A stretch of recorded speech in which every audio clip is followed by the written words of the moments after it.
가지고 우리 은혜를 나누겠습니다. 오늘은요, 주님 왜 하필 홍해입니까? 라는 말씀 제목으로 우리 함께 좀 은혜를 나누도록 하겠습니다. 여러분, 우리가 살아가는 삶을 살다 보면요, 어려움을 참 많이 만나게 됩니다. 환난도 만나고요, 곤란한 상황들도 많이 만나요. 요즘 특히나 경제적으로도 그리고 사회적으로도 문화적으로도 참 많은 환난 가운데 지나고 있습니다. 코로나 바이러스로 인한 병들로 인해서요, 드디어 우리가 이제 넘지 말아야 될 선들도 넘기 시작하고, 수치들도 보면 이제 다시 되돌이킬 수 없는 수치들도 많이 나오기 시작했습니다. 하루에 1000명 이상씩 감염이 되고요. 그 문제뿐만 아니라 이제는 병상이 없어서 치료할 수 있는 그런 시스템이 무너지기 직전까지 왔습니다. 아까 장로님이 기도하실 때 말씀하신 것처럼요, 그러나 이 모든 일은 하나님의 손 안에 있는 일인 줄 믿습니다. 그러므로 우리는요, 이 일을 통해서 하나님을 원망하거나 불평할 것이 아니라 우리 하나님께 물어야 돼요. 하나님, 이 일을 통해 하나님 무엇을 이루기를 원하시는지, 하나님 이 일을 통해 하나님 무엇을 우리를 통해 보기를 원하시는지 우리가 묻게 되는 역사가 있기를 축복합니다. 많은 분들이 그런 이야기를 합니다. 하나님이 재앙을 내리셨다. 이거 참 재앙이다. 이렇게 말해요. 근데 여러분, 저는요, 성경을 보다가 이게 재앙이 아니구나라는 걸 어느 순간 깨닫게 됐어요. 여러분, 재앙은요, 우리가 아무런 잘못을 하지 않았는데 그냥 갑자기 하늘에서 떨어지는 걸 재앙이라고 말합니다.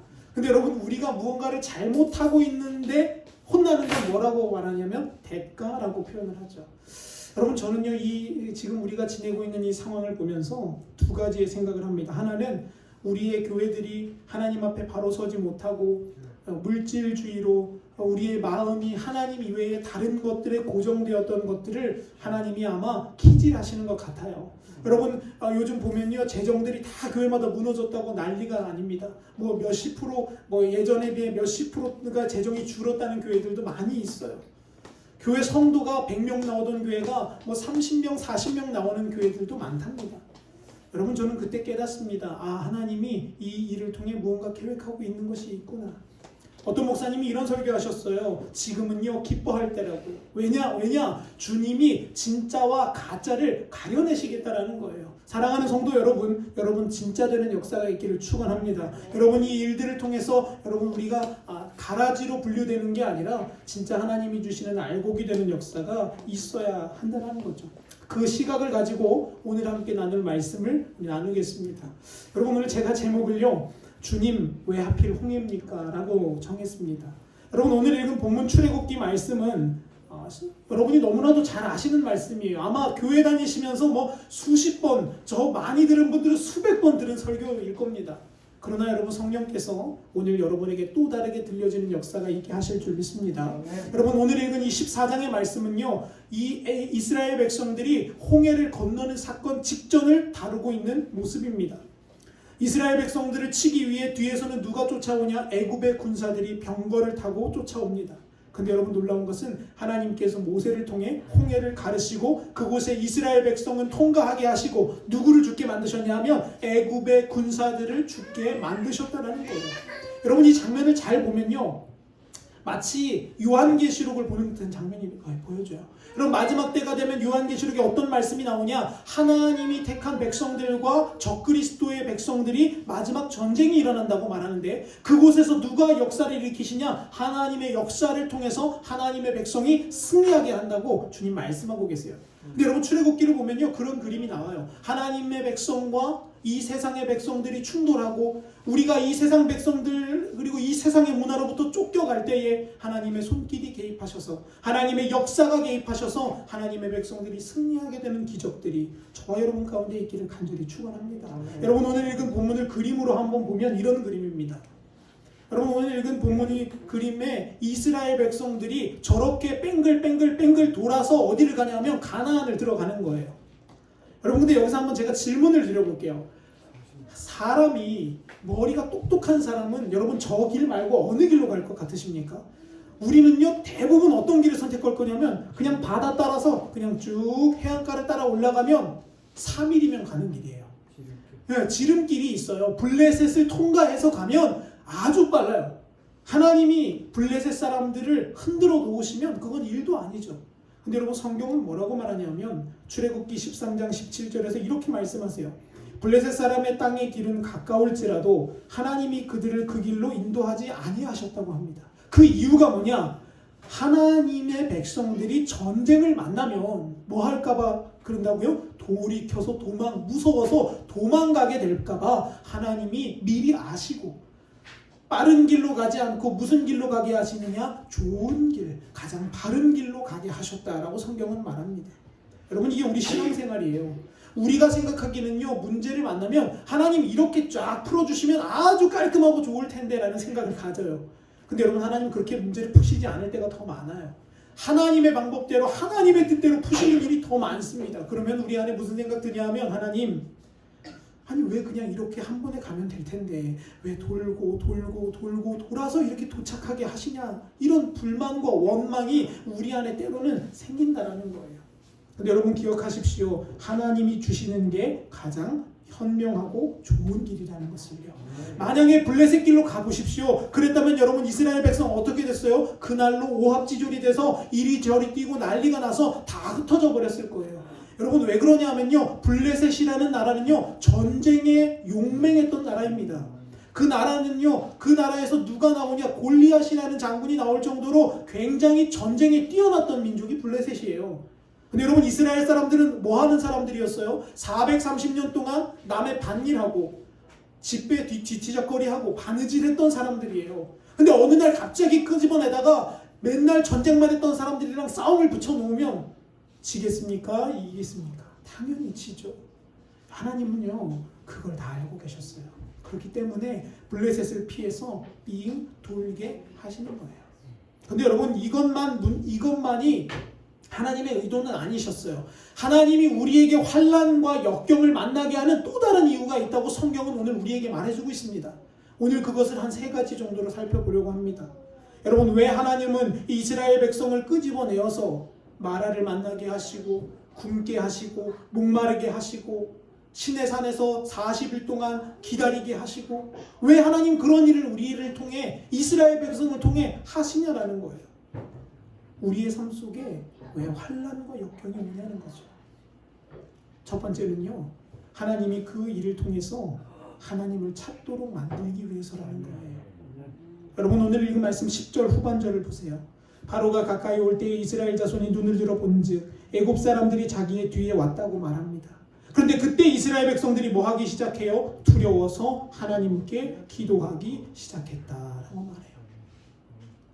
여러분, 바로의 왕이 애굽에 있는 모든 병거들을 동원해서 이스라엘 백성을 추격해 오는 거예요. 그런데 문제는요, 이스라엘 백성들이 도망갈 구멍이 없다라는 겁니다. 오늘 읽은 본문 말씀을 잘 보시면요, 1절과 2절에 그 배경이 설명되어져요. 앞에는 홍해바다, 양 옆에는 믹돌 산맥이라는 산맥이 있고요, 뒤에는 누가 오고 있어요? 애굽 백성들이 쫓아오고 있어요. 여러분, 우리 인생 살면서 이런 일 만나지 않습니까? 어디로도 도망갈 수 없는 상황. 이리 가려니까 저기에 부딪히고, 또 여기로 가려니까 이 문제가 터지고, 그래서 아무 데도 갈 수 없는 그런 상황이 우리의 인생 가운데 벌어진다라는 거예요. 관계 문제뿐만 아니라 돈 문제, 사람들과의 싸움 문제, 인기 문제, 명예 문제, 수많은 문제들이 터지면 사람들은 맨 마지막에 뭘 택하냐 하면 자기 스스로 목숨을 끊어버립니다. 근데 여러분, 믿음의 사람은요, 어디를 봐야 되는 거예요? 하늘을 보는 거예요. 믿음의 사람들은요, 주님을 바라보기 시작하는 기회가 되는 거예요. 시편 말씀을 보십시오. 시편 50편, 15편은 우리에게 이렇게 말씀해주고 있습니다. 우리 같이 한번 읽어보겠습니다. 시작. 환난 날에 나를 부르라. 내가 너를 건지리니 네가 나를 영화롭게 하리로다. 아멘. 여러분, 이 말씀을 거꾸로 한번 해석해 볼게요. 하나님이 우리에게 뭐라고 말씀하셨어요? 시편에서 너 힘들고 어려운 날 뭐 하라고요? 부르짖어 기도하라고요. 근데 이걸 바꿔서 말해보면 네가 부르짖어 기도하지 않기 때문에 지금 뭐가 온다라는 거예요? 환난과 역경과 곤고와 슬픔이 온다라는 거예요. 여러분, 이 말씀을 바꿔서 해석해보면 이런 뜻입니다. 부르짖어 하나님을 찾게 하기 위해서 때때로 하나님은 우리의 삶에 뭐를 보내세요? 환난과 역경과 고민과 슬픔을 보내신다라는 겁니다. 여러분, 왜 그러냐면요, 사람이 교만해서 그래요. 사람은요, 간사합니다. 여러분, 동의하시나요? 저는 그걸 동의해요. 여러분, 사람이 얼마나 간사한지 화장실 갈 때 마음이랑 뭐가 달라요? 나올 때 마음이 다르잖아요. 여러분 돈을 빌릴 때의 마음이랑 갚을 때의 마음이 같습니까? 아니에요. 달라요. 돈을 빌릴 때는요, 막 가서 남의 바지끄댕이에 넣고 자면서 빌리려고 해요. 막 이 자존심이고 뭐가 없습니다. 근데 돈 갚을 때쯤 되면 무슨 마음 들어요? 아이씨 아깝네. 또 왠 생돈 나가는 같은 기분이 들기도 하고. 이게 바로 사람의 마음이라는 거예요. 그래서 여러분 사람은요 아무 일 없으면 기도 안 합니다. 제가 겪어보니까 그런 것 같아요. 아무 일 안 터지고 그냥 평안하면 사람들 기도하지 않습니다. 하나님을 찾지 않습니다. 그런데 여러분 주님은 우리와 뭐 하기 원하시냐면 교제하기 원하시는 분이세요.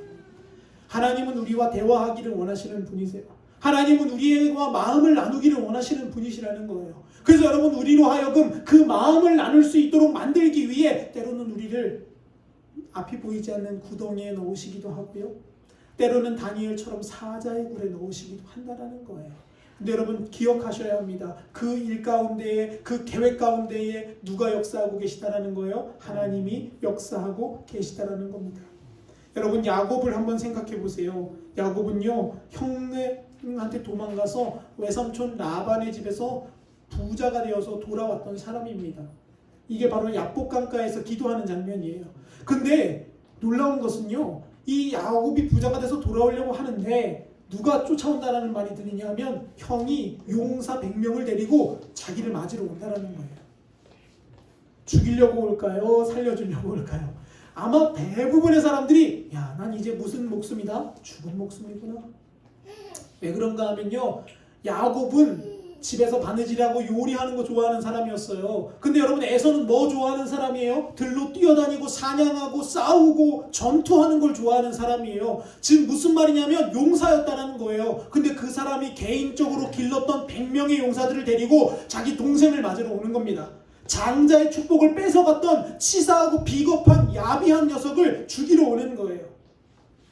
근데 여러분 그때 야곱이 뭐를 꿇냐면 무릎을 꿇는 거예요. 내가 아무것도 더 이상 할 수 없을 때, 내 재주로는 저 형의 100명의 군사를 이길 수 없을 때 야곱이 그곳에서 무릎을 꿇는 겁니다. 그리고 그곳에서 밤새도록 하나님과 씨름하는 거예요. 그리고 뭐를 잃냐? 환도뼈를 잃어버립니다. 그러나 뭐를 얻냐? 하나님의 축복을 얻게 되는 거예요. 여러분 여기에서 우리에게 주시는 영적인 교훈은 아주 간단합니다. 하나님은 환난 가운데 우리가 뭐 하기를 원하세요? 부르짖기를 원하신다는 거예요. 여러분 지금 유호가 우는데요. 유호에게는 지금 이게 환난이에요. 못 움직이게 하잖아요. 한번 가만히 있으라고 하니까 유호가 가만히 있는 걸 못하니까 우는 거예요. 근데 여러분 우리 인간사가 그렇지 않습니까? 우리가 원하는 대로 안 되면 우리가 할 수 있는 방법은 뭐냐? 하나님 앞에 가서 우는 거예요. 하나님 도와주세요. 하나님 살려주세요. 사랑하는 성도 여러분, 요나는 또 어떻습니까? 요나의 인생을 보십시오. 하나님 앞에 불순종했을 때 하나님이 그의 삶에 환난을 허락하십니다. 물고기 뱃속에 들어가서 3일을 있는 거예요. 여러분 근데 이거 기적이에요. 물고기도 위 안에서 뭐가 나옵니까? 위산이 나오잖아요. 그러면 사람이 위산에 범벅이 되면 죽어야죠. 그런데 하나님이 그것 또한 막으셔서 계획하셔서 결국은 물고기의 입속에서 3일 만에 탈출하게 만드세요. 그런데 여기에 중요한 게 있습니다. 환난을 당하니까 요나가 뭐 했어요? 그 뱃속에서 기도하는 거예요. 하나님이 뭘 원하시냐? 우리가 기도하기를 원하신다는 거예요. 우리가 환난 때에 부르짖기를 원하신다는 거예요. 여러분 그러면 이제 우리가 겪고 있는 이 코로나 가운데에 하나님 우리에게 뭘 원하십니까? 답은 간단합니다. 믿는 자들이 깨어 기도하기를 원하신다는 겁니다. 다른 방법, 다른 그 수단을 찾는 게 아니에요. 뭐 코로나 이후에 뭐 목회가 어떻게 될 것인가, 뭐 그거를 프로그래밍하고 그것도 참 좋죠. 그러나 그것보다 먼저 해야 될 건 뭐냐 하면 우리가 먼저 주님 앞에 무릎 꿇는 거예요. 여러분 제가 아는 어떤 목사님이 30대 지금 중반입니다. 그런데 교회가 정말 많이 성장했어요. 30대 중반의 목회자로서는 아마 제가 알기로는 감리교내에서 아마 가장 많이 부흥한 목사님으로 알고 있습니다. 근데 뭐 도시에서 목회하지도 않아요. 저기 읍에서 목회해요. 근데 막 서울에서도 오고요. 뭐 1시간 거리니까요. 뭐 그런 동네에서 목회를 합니다. 근데 그분이 젊은 목회자가 이제 부흥을 하니까요. 이제 각 집회에서 초청이 오는 거예요. 뭐 장로회 연합수련회, 뭐 여선교 연합 이렇게 감리교에서 초청이 옵니다. 그럼 그분이 가서 한 얘기가 꼭 있어요. 뭐냐 하면 이렇게 얘기합니다. 여러분, 기도하면 목회가 될까요? 안 될까요? 이렇게 물어요. 그럼 성도들이 웃어요. 그럼 그분이 이렇게 이야기합니다. 여러분 제가 처음 개척해서 목회를 나갔을 때 연로하신 목사님들, 선배 목사님들, 감리사님들, 감독님들이 저에게 다 똑같이 하나같이 하는 말이 있었습니다. 무슨 목사? 요즘은 기도만 가지고는 목회가 안 돼. 요즘은 뭐도 잘해야 되고 뭐도 잘해야 돼. 그 말을 듣는데 마음이 너무 슬프더래요. 아니, 믿지 않는 사람들은 그렇게 얘기해도 괜찮아요. 믿지 않으니까요. 그런데 믿고 있는, 심지어 목회자라고 말하는 분들의 입에서 무슨 목사, 요즘은 목회가 그렇게 해서는 안 돼 라는 말을 들으니까 너무 슬프더래요. 그래서 오히려 마음에 무슨 생각이 들었어요? 그래, 한번 해보자. 되나 안 되나 하나님만 붙들고 가보자. 갔습니다. 개척 5년차, 6년차가 된 걸로 제가 알고 있어요. 근데 현재 지금 시골 읍에서 한 200명 정도 모이는 교회로 성장했습니다. 그분이 하신 거 아니죠. 하나님이 하신 겁니다. 그러나 중요한 건 기도를 통해 역사하셨다라는 거예요. 무릎 꿇는 사람을 통해 하나님은 일하신다라는 겁니다. 사랑하는 성도 여러분, 저와 여러분이 이 환난과 어려움 가운데에 하나님을 찾게 되는 계기가 있으시기를 간절히 축원합니다. 두 번째는요, 하나님이 왜 우리를 환난과 역경, 홍해 바다로 몰아넣으시냐. 두 번째 이유는요, 바로의 군사들을 싹 다 진멸해버리기 위함입니다. 여러분, 오늘 읽은 말씀 4절을 보십시오. 오늘 읽은 말씀 14장 4절은 우리에게 이렇게 고백합니다. 내가 바로의 마음을 완악하게 한즉 바로가 그들의 뒤를 따르리니 내가 그와 그 온 군대를 말미암아 영광을 얻어 애굽 사람들에게 내가 여호와 하나님인 것을 어떻게 하겠다고요? 보여주겠다라는 거예요. 여러분, 이스라엘 백성들이 쫓아오는 바로의 군대는요, 홍해에서 싹 다 죽어버렸습니다. 근데 여러분, 하나님이 그 이스라엘 백성들을 막아주실 수 있었어요. 근데 하나님 막지 않고 그냥 냅두셨어요. 바다까지 쫓아오도록. 그 이유는 뭡니까? 이스라엘 백성들을 공격하는 대적 바로의 군사들을 멸망시키기 위함이었어요. 다시 말하면 하나님의 계획은, 더 큰 그림은 뭐였냐 하면 믿는 자들에게만 한정된 게 아니라 이 세상을 다스리고 있는 악한 영적인 권세들을 하나님께서 어떻게 하시겠다고요? 최후적으로는 심판하시고 종말시키시고 멸망시키시겠다는 하나님의 계획이 있다는 겁니다. 여러분, 다니엘서 6장을 보십시오. 다니엘서 6장에 보면 다니엘이 나옵니다. 근데 여러분, 이 다니엘이 무슨 사건에 휘말리냐면 사자굴에 빠지는 일이 발생해요. 이건 너무나도 다 잘 아시니까 아주 간단합니다. 기도하지 말라고 했어요. 왕 빼고는 아무한테도 기도하지 말라는 법이 정해졌습니다. 근데 다니엘이 그날도 기도하는 거예요. 아니, 그날뿐만 아니라 그 다음날도 계속 기도하는 거예요. 그러니까 이 법을 만든 다니엘을 죽이려고 했던 간사한 사람들이 왕에게 가서 고자질하는 겁니다. 왕이시여, 다니엘이라는 놈이 어제도 기도하고요, 오늘도 기도하고요, 아마 내일도 또 기도할 겁니다. 그 녀석을 사자굴에 넣으시죠. 그래서 다니엘이 사자굴로 들어갑니다. 근데 여러분, 참 신기하고 놀랍고 감사한 일은요, 사자가 다니엘을 잡아먹지 않는다는 거예요. 하나님이 함께 하시면 이런 역사가 나타나는 겁니다.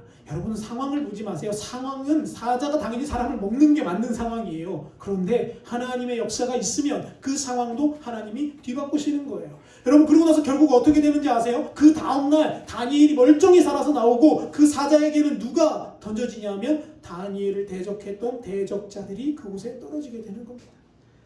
이게 바로 하나님의 계획이에요. 여러분, 지금 이 시대가 너무나 악하다고 말합니다. 적그리스도들이 너무 많다고 말해요. 하나님 믿는 백성들보다 하나님 믿지 않는 백성들이 더 잘 된다고 말합니다. 그러나 여러분, 그건 비성경적인 일입니다. 진짜 성경적인 건 뭐냐 하면 이 순간이 지나고 나면 하나님의 큰 그림 속에는 결국에 누가 승리하게 되는 거예요? 믿는 이들이 승리하는 날이 온다는 거예요. 그리고 하나님께서 무엇을 심판하시냐면 우리가 그렇게 고민했던 그 악의 권세들, 우리가 그렇게 분노하고 슬퍼하고 기도했던 그 사단의 세력들을 하나님께서 심판하시겠다라는 겁니다. 여러분, 예수님이 다시 오셔서 천년왕국이 시작되고 메시아 왕국이 건설되는 그때 우리는 하나님께 들림받지만 이 땅에 있는 지금 우리가 생각하고 보고 듣는 지금 잘 나간다라고 말하는 그 악의 세력들은 아마 분명히 심판을 받게 될 거예요. 그래서 지금 하나님이 그냥 가만히 두시는 거예요. 여러분 아시잖아요. 농사 지어보시면 아시죠? 여러분, 봄에 심고 나서 여름쯤에 마음에 안 든다고 막 밭에 가서 막 다 휘저어서 다 뽑아버리시나요? 아니에요. 그냥 두잖아요. 일단은. 왜 그런가 하면 저도 예전에 어린 시절 저희 어머니 아버님이 벼농사를 짓는 걸 옆에서 많이 봤어요. 지금은 안 지으시지만 옛날에 보면 제가 학교 끝나고 갈 데가 없으니까 이제 저희 어머니 아버지 논으로 가는 거예요. 근데 논에 가서 이렇게 가만히 보면 어린 제가 봐도 아니 저건 쌀이 아닌데, 아니 어린 제가 봐도 아니 저거 이상하다, 좀 뭐 풀이 키가 한참 크고 모양도 이상하게 생긴 것들이 막 여기저기 막 나 있어요. 저는 속으로 궁금했어요. 아니 저거 그냥 싹 다 걸어다니면서 이렇게 다 뽑아버리면 되는 거 아닌가? 근데 안 뽑으시더라고요, 부모님이. 그냥 가만히 두세요. 그리고 언제 그거를 다 처리하시냐? 추수 때가 되면 그걸 콤바인으로 쫙 지나가면 알곡들은 다 쌀가마니에 담기고요. 나머지는 그냥 다 버려지게 되더라고요. 그래서 제가 깨달았어요. 아, 뭐가 있다? 때가 있구나. 아, 성급하게 움직이지 말고 때를 기다려야 하는구나는 제가 깨닫습니다. 여러분, 요즘 세상 보면 악의 세력들이 얼마나 잘 되는지 몰라요.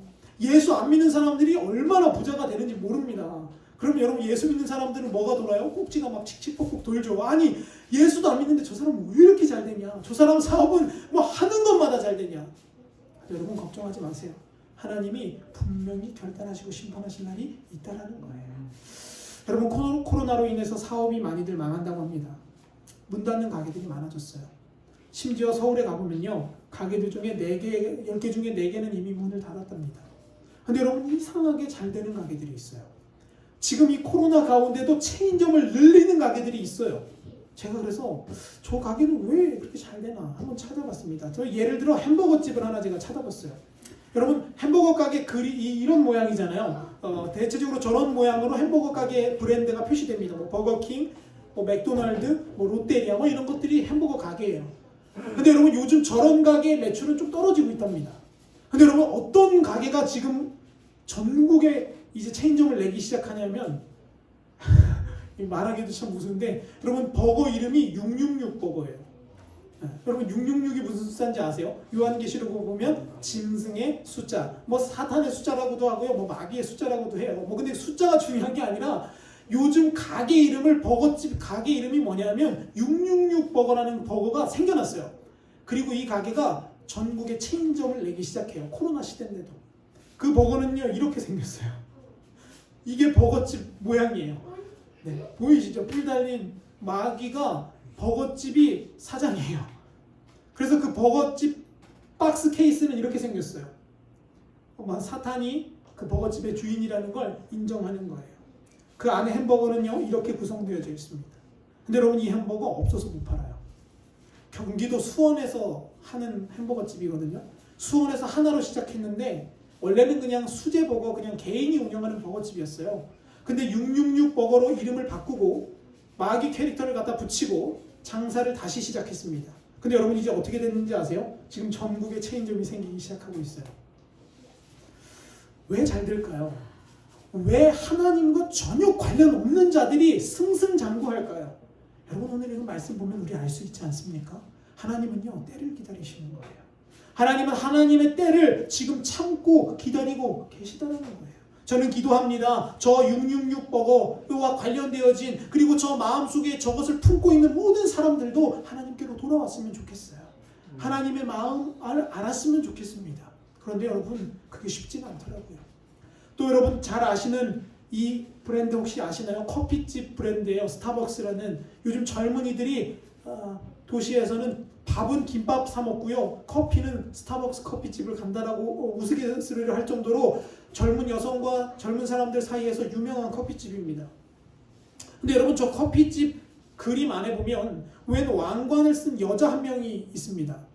근데 여러분, 저 여자가, 우리는 별 관심 없잖아요. 저게 뭘까? 그냥 사람 그림이네 이렇게 하고 지나가는데요. 여러분, 사실 저 여자는요, 뭐냐면 괴물이에요. 원래 저 안에 그려져 있는 저 여자의 이름은 세이렌이라고 부르는 요괴입니다. 중세 그리스 사회에서 나오는 귀신이에요, 한마디로. 그래서 세이렌이라는 이름을 가진 여자 귀신이에요. 그 여자 귀신은 무슨 그 설화를 갖고 있냐면 어부들을 유혹해서 자살하게 만드는 귀신이에요.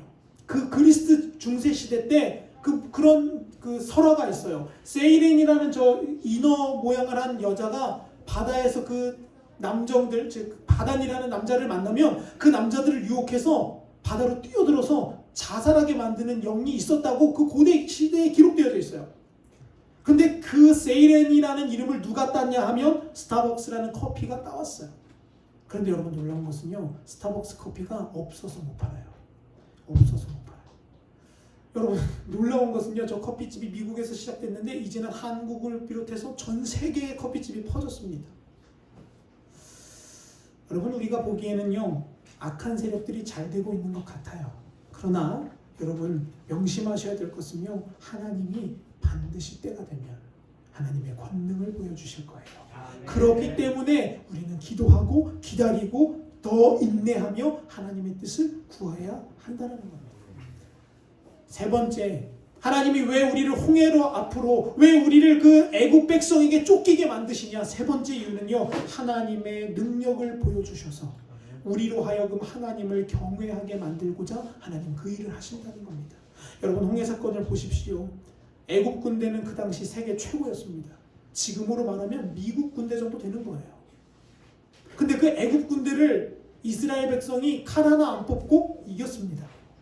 그러면 그 전쟁을 보고 그 이스라엘 백성들의 그 홍해 바다를 건넌 것을 보면 주변 나라들이 뭐라고 생각할까요? 야, 이스라엘 저거 별거 없는 줄 알았더니만 쟤들이 믿는 하나님이라는 분이 진짜구나. 야, 저 최강이 그 애국 군대, 여태껏 우리나라는 싸워서 단 한 번도 못 이겨본 그 군대인데 하나님이라는 분을 의지하니까 이기는구나. 야, 우리도 누구를 두려워하자? 하나님을 두려워하자. 야, 우리도 누구를 따라가자? 하나님을 따라가자. 하나님이 이걸 원하셨던 거예요. 두 번째는요, 하나님이 누구로 하여금 그 일을 깨닫게 하기를 원하셨냐면 이스라엘 백성들로 하여금 하나님을 경외하게 하고자 하는 거예요. 여러분 이스라엘 백성들이 하나님의 능력을 체험하는 건 굉장히 중요합니다. 왜냐하면 앞으로 몇 년 동안 뺑뺑이를 돌아야 되기 때문에요. 40년 동안 뺑뺑이를 돌아야 돼요.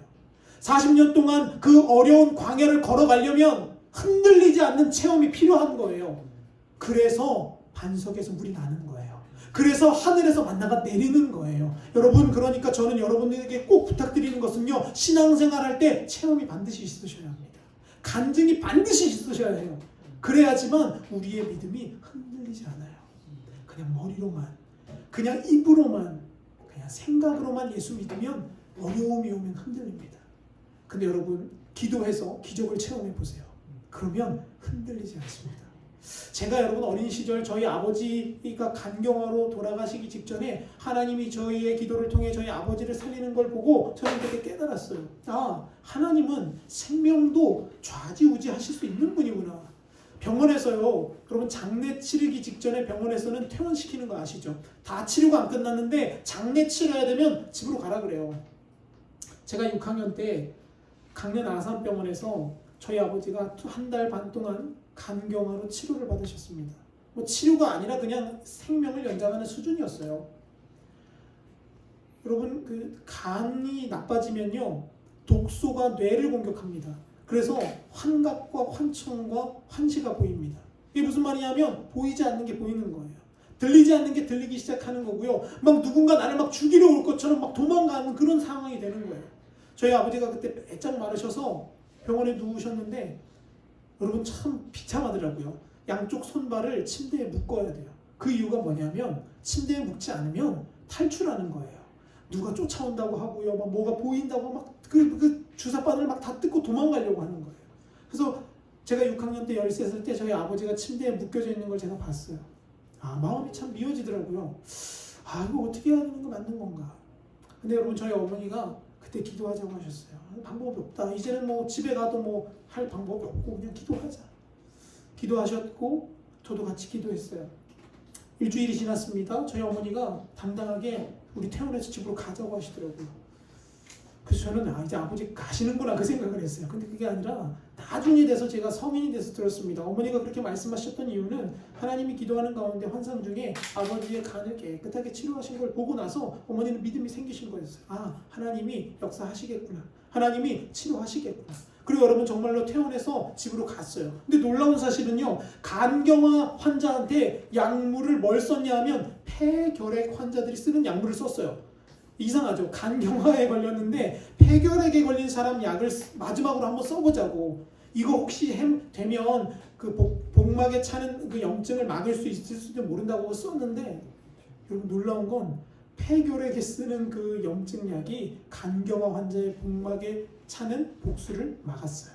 근데 여러분, 저는 그거 병원이 했다고 믿지 않습니다. 하나님의 역사와 하나님의 약속이 그 일을 이루시는 거예요. 그러고 나고 그걸 체험하고 나니까요, 여러분 담대해지더라고요. 아, 내 인생 생명 하나님 거구나. 우리 인생 내가 아무리 발버둥 쳐도 내 인생 내 뜻대로 되는 게 아니구나. 하나님이 붙드시면 되는 거고 하나님이 내 생명 놓으시면 안 되는구나 라는 사실을 제가 깨닫게 되었습니다. 여러분, 체험이 있으셔야 합니다. 마지막 시대에 믿음을 더욱더 굳건하게 할 수 있는 방법은 우리 기도해서 간증자가 되어야 되는 거예요. 때로는요, 병도 고침 받아봐야 되고요, 때로는 물질의 문제도 해결받아 봐야 되고요, 때로는 자녀의 문제들도 해결받아 보는 역사가 있어야 됩니다. 그래야지만 우리 믿음이 흔들리지 않습니다. 그리고 하나님이 그걸 원하셔요. 그 기적을 통해서 하나님만 경외하는 사람으로 변화되어지기를요. 마지막 네 번째입니다. 하나님이 이스라엘 백성들을 홍해 가운데로 이끄신 네 번째 이유는요, 두려워하지 말고 가만히 서서 하나님이 하시는 일을 좀 보라고 그들을 이끌어 오셨다는 거예요. 13절, 여러분 이 말씀을 읽을 때마다 저는 참 마음이 뛰어요. 여러분, 13절 말씀 같이 한번 읽어보겠습니다. 함께 읽겠습니다. 시작. 모세가 백성에게 이르되 너희는 두려워하지 말고 가만히 서서 여호와께서 오늘 너희를 위하여 행하시는 구원을 보라. 너희가 오늘 본 애굽 사람을 영원히 다시 보지 아니하리라. 아멘. 얼마나 위로가 되는 말인지 모릅니다. 우왕좌왕하고 있는 이스라엘 백성에게 하나님이 딱 한마디 하시는 거예요. 얘들아, 두려워하지 말고 가만히 서서 내가 너희를 위해 뭘 하는지를 좀 봐라. 여러분, 근데 여기에는 세 가지 조건이 있습니다. 첫째, 두려워하지 말라는 거예요. 여러분, 믿음의 사람은요, 어떠한 어려움이 올지라도, 어떠한 역경이 올지라도 두려워하지 않아야 합니다. 왜냐하면 하나님이 그 상황 가운데 개입하고 계심을 믿기 때문에 그래요. 근데 여러분은 악한 대적 사단 마귀는 뭘 좋아하냐? 우리가 두려워하는 걸 좋아해요. 우리가 무서워 떠는 것을 좋아합니다. 왜냐? 두려워 떨기 시작하면 내 생각이 들어가고요, 내 판단이 들어가고요, 내 이성이 들어가기 때문에 그래요.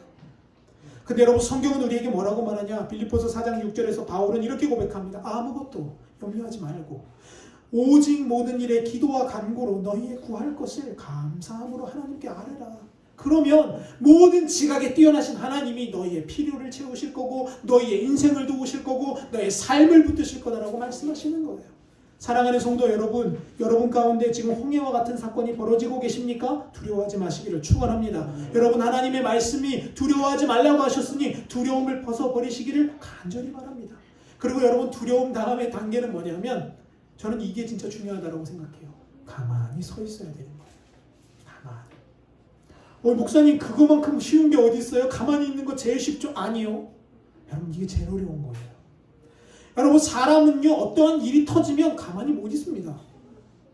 어떻게 해요? 내 힘으로 뭘 좀 해보려고, 내 말 한마디라도 좀 더 해갖고 상황을 좀 해결해 보려고 하고요, 누구 좀 찾아가도 보고요, 전화도 해보고요, 돈도 좀 어떻게 좀 해보려고 합니다. 근데 여러분, 주님이 뭐라고 말하냐면 좀 가만히 좀 있으라는 거예요. 좀 가만히 좀. 여러분, 그래서 저도 늘 이거 묵상해요. 뭔 일이 터지면 여러분, 우리가 제일 먼저 해야 되는 건 뭐냐면 가만히 있는 거예요. 여러분, 오해하지 마세요. 그렇다고 집에서 이불 꽁꽁 싸매고 아무것도 안 하고 그냥 쉬시라는 말씀이 아니에요. 여기서 말하는 가만히 있으라는 건 네 힘과 의지를 좀 버리라는 거예요. 네 노력을 좀 내려놓고 뭐 하라는 거예요? 하나님께 네 운명을 좀 걸어보라는 겁니다. 사랑하는 성도 여러분, 하나님이 어련히 알아서 우리의 문제를 처리해 주시겠습니까? 하나님이 우리를 위해 그 아들까지 주셨는데 우리의 해결하지 못할 문제 있으시겠습니까? 제가 오늘 아침에 여기 나와서 기도를 하는데요, 그런 마음이 제게 오더라고요. 야, 이 세상에 참 많은 신들이 있는데 뭐 많더라고요. 뭐 부처, 석가, 마호메트, 뭐 힌두교, 무슨교, 불교, 귀신, 뭐 다양해요. 뭐 심지어는 뭐 화장실에도 뭐 신이 있다고 믿는 사람도 있더라고요. 여러분, 근데 제가 오늘 기도하는데 하나님께서 제 마음속에 그런 마음을 주세요. 야, 너 그렇게 많은 신들이랑 내가 다른 점이 뭔 줄 아냐? 여러분, 하나님과 세상이 말하는 신들과 다른 점이 뭔지 아세요? 세상이 말하는 신들은요, 우리에게 요구만 하는 거예요. 우리에게 이거 해라, 이거 해라, 그럼 복 줄게. 여러분, 무당들도 보세요. 귀신을 어떻게 해요? 달래잖아요. 귀신을 달래서 쫓아낸다고 말하잖아요. 근데 여러분, 하나님은 어떤 분이신가 하면요, 뭐 해라, 내가 그럼 복 줄게 이런 분이 아니에요. 하나님은 우리를 위해 먼저 뭐 하시는 분이에요? 자기 것을 내어주시는 분이에요. 하나님은 우리를 위해 먼저 자기의 피를 쏟으시는 분이라는 거예요. 그리고 우리를 자녀 삼으시는 거예요. 그리고 우리를 당신의 아들, 딸 삼으시는 거예요. 여러분, 이게 가장 큰 차이입니다. 세상 신들은요, 우리에게 먼의 나라 말하지만 하나님은 우리에게 그렇게 얘기하지 않으시고 뭐라고 말하냐? 내가 먼저 널 위해 이걸 내놨다. 내가 먼저 널 위해 십자가를 보여주었다. 너는 나에게를 따라오려느냐? 그럼 이 마음이 제 마음에 오니까 이거 감당할 수 없더라고요. 하나님이 이런 분이시구나. 세상에 있는 그 잡신들은 다 우리를 얽매이고 우리를 골려서 어떻게 힘겹게 하려고 하는데 하나님은 그런 분이 아니시더라고요. 하나님은 우리에게 먼저 십자가를 보여주셨어요. 하나님은 우리에게 먼저 예수 피를 먼저 보내주셨어요. 그리고 우리에게 정중하게 초대하는 거예요. 여러분, 에덴 동산에서 아담과 하와를 쫓아내실 때 하나님이 그들에게 뭐를 입히셨는지 아세요? 가죽 옷을 입혀서 보내셔요. 아니, 미웠다면 그냥 보내야죠. 정말 마음에 안 들었다면 빨개 벗겨서 쫓아내야죠. 우리는 옛날에 그러잖아요. 너 진짜 빨개 벗겨서 쫓아나고 싶어. 이런 말이 있잖아요. 여러분, 미우면 그렇게 하는 게 맞는 거예요. 근데 하나님 어떻게 하셨냐면 뭐를 죽이셨는지 모르겠어요. 뭐 양인지 염소인지는 모르겠지만 동물의 피를 흘려서 그 동물의 가죽을 벗기고 그 동물의 죽음 대신에 누구를 보호하시냐면 아담과 하와를 보호하셨어요. 여러분, 그래서 가죽옷은 뭐의 상징인가 하면 예수 그리스도 십자가의 상징입니다.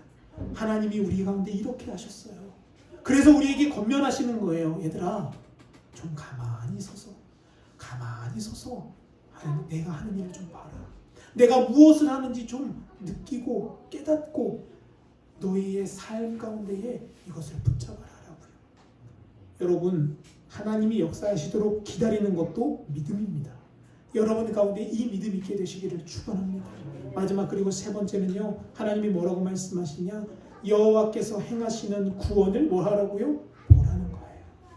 사람은 보는 거에 약한 동물입니다. 여러분, 사람이 뭘 보느냐에 따라 인생이 달라집니다. 여러분, 그래서 제가 여러분께 권면드리는 것은요, 예배 드리러 오기 전에 한번 해보세요. 세상에서 재밌는 프로그램, 재밌는 뉴스 많이 보고 예배 한번 드려보시고요, 말씀과 기도를 통해 준비되고 나서 예배 한번 드려보세요. 예배가 달라요. 왜 그런가 하면요, 우리가 뭘 보냐에 따라 우리의 영이 움직이기 때문에 그래요.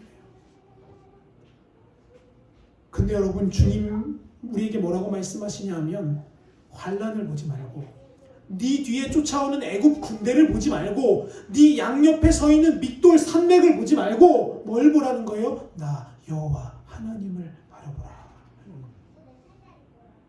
여러분, 베드로가 예수님 만났을 때, 물 위로 걷는 예수님을 봤을 때 베드로가 이렇게 말해요. 예수님, 나도 좀 걷게 해주세요. 그러니까 예수님이 뭐라고 하세요? 걸어와라.